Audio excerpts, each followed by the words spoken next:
It's no secret that what happens during planting season sets the tone for producers during the remainder of the growing season. And 2019 has been a tough year for many of the state's farmers. I talked with Nebraska Extension Educator Rees to hear how producers can get the growing season started on the right track. So I'd say in general, whether they're soybean or corn growers, that everything we do at planting sets the stage for the rest of the season. So we're going to be talking about some things that would be considerations to make sure that we start off the season right. So when it comes to soil temperature, what are some things that we need to remember here? So soil temperatures, we'd really like to see those soil temperatures around 50 degrees for the first 48 hours or warmer for the first 48 hours after that seed goes in the ground. Soybean, because they imbibe or basically take up water so quickly, that critical period may be more like 24 hours, but we still say preferably 48 hours. Ways that they can check soil temperatures can be through cropwatch.unl.edu on the soil temperature site.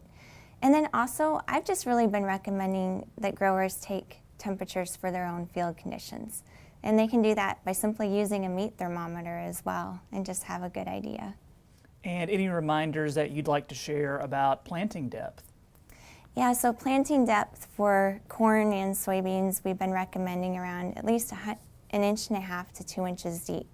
For corn, it's more critical because the corn needs to be able to set its brace roots, and it's just too important for correct root establishment. We actually have research for soybean seeding depth as well, and found that 1.75 inches gave us the highest yields based on our research. So that surprises growers, but perhaps as they think about planting earlier, it's something where that seed is in more buffered soil for moisture and temperature conditions. And when we talk about soybean seeding rates, any new research here that we need to know about? Yeah, we actually have 12 years of research from Nebraska on soybean seeding rates. It's something that growers always seem to be interested in. And so what we found consistently over 12 years, combining all the data, that there's only 0.6 bushel an acre yield difference between seeding at 120,000 seeds per acre or 180,000 seeds per acre. So our recommendations there would be, if a grower is planting over 150,000 seeds per acre, consider dropping down to at least 140,000 seeds per acre and just see how that works for them. Otherwise, if they're less than 150,000, we'd recommend planting at 120,000 seeds per acre, aiming for a final plant stand of 100,000 plants per acre, and they shouldn't see any yield differences. Gotcha. And finally, any tips that you'd like to leave us with today on salvaging flood damaged grain? Because this is a question that we've been getting a lot of. Yeah, I've been getting a lot of questions on this too. Not necessarily from the soybean side, but from the corn side of it. And so, first of all, safety is most important. Cutting all power to that bin site, making sure that they have a professional electrician, make sure there's nothing charged still.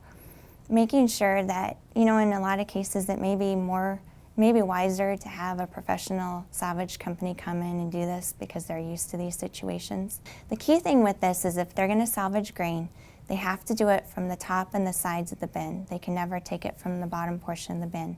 The reason for that is flooded grain, meaning flood waters from rivers and streams, is considered contaminated. Thus, any grain that came in contact with those flood waters up to a foot above where that water occurred on that flooded bin is considered adulterated, and it can't go into the marketplace and be fed or sold.